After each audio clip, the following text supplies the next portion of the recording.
Manatiling handa po mga kapatid, nakataas na po sa signal number 2 ang ilang bahagi ng Luzon dahil sa bagyong Inday. Habang malalakas na ulan po ang aasahan sa malaking bahagi ng bansa, dulot pa rin ang habagat na ito. Yan po at iba pa mga update ihahatid sa atin ngayon ng ating weather Tito Alvin Pura na laging may panahon para sa iyo. Tito Alvin, good morning kapatid. Good morning, Mami Dims, at good morning mga kapatid. Ulat panahon na po tayo. Halos buong bansa po ang maulap ang panahon at merong malalakas na bugso ng hangin dahil sa pinagsamang epekto ng paglapit ng Bagyong Inday at ng ating habagat o southwest monsoon. Ang Bagyong Inday bahagya po ngayong humina, pero yan po ay nasa typhoon category pa din na may taglay na lakas na hangin na nasa 150 kilometers per hour. Malapit sa kanyang gitna at kuminsan may mga pagbugsong umabot sa 185 kilometers per hour.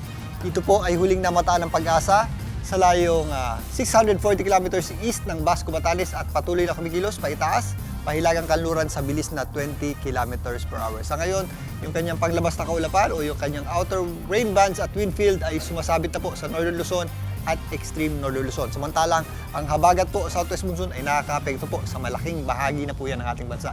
Ito pong bagyong si Inday ay inaasahan natin na kumilos paitaas at hindi natin inaasahang maglandfall at maaaring makalabas ng ating area of responsibility bukas ng umaga. Pero yan po ay magpapatuloy na magpalakas ng habagat kahit makalabas na po yan ng ating area of responsibility. At dahil nga sa mas malapit na po yan dito sa extreme Northern Luzon, nakataas pa rin po ang tropical cyclone wind signal number 2 ng Pag-asa sa ilang bahagi ng extreme Northern Luzon, dyan po sa Batanes. Kasama na po dyan ang Babuyan Group of Islands, maging dito sa hilagang silangan ng Cagayan. Samantalang nakataas naman ang tropical cyclone wind signal number 1 ng Pag-asa dito po sa mga areas sa natitirang bahagi ng Babuyan Islands, sa mainland Cagayan, kasama po dyan ang Isabela, Apayao, Abra, maging dito sa Kalinga, Mountain Province, kasama na rin po dyan ang Ifugao, maging dito sa ilang bahagi ng Ilocos Norte.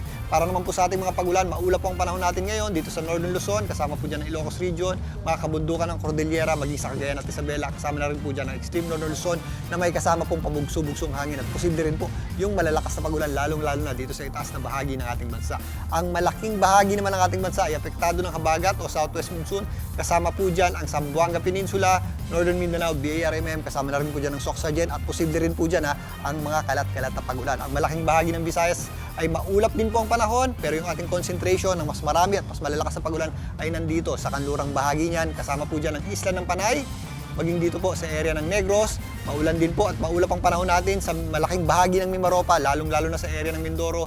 Nagsisimula na rin po tayong makaranas ng mga posibleng malalakas na pagulan, katamtaman at kuminsan malalakas na pagulan sa area ng Calabarzon, kasama po dyan ang Cavite at Batangas, maging dito sa Laguna at sa Metro Manila nga, kung mapapansin nyo, maulap na po ang panahon natin, medyo may kahanginan at anumang oras ngayong araw, posible po tayo makatanggap ng mga katamtaman at kuminsan malalakas na pagulan. Ganun din po ang ating aasahang panahon sa Bulacan, Cavite, Batangas, maging dito po sa areas ng Pampanga, Tarlac, Zambales at Bataan. At habang kumikilos nga paitaas, itong bagyong si Inday, mas madadagdagan pa yung ating mga pagulan dito sa malaking bahagi ng Luzon.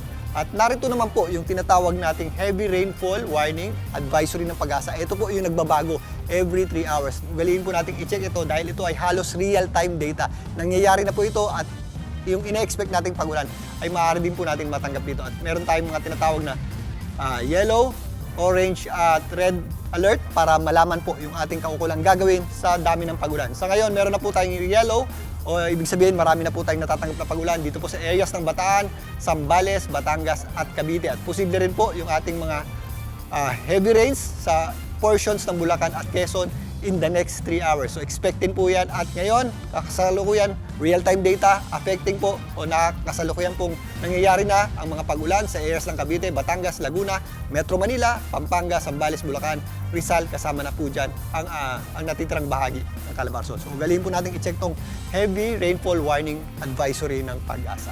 Samantalang dito sa Metro Manila nga, asahan pa rin po natin ang manakanaka o yung intermittent na pagulan ngayong araw na ito. Although minsan, sumisilip ang ating araw, maulap po most of the day at mas madadagdagan po yung ating mga pagulan ngayong weekend. Kaya mag-ingat at paghandaan po natin mga kapatid.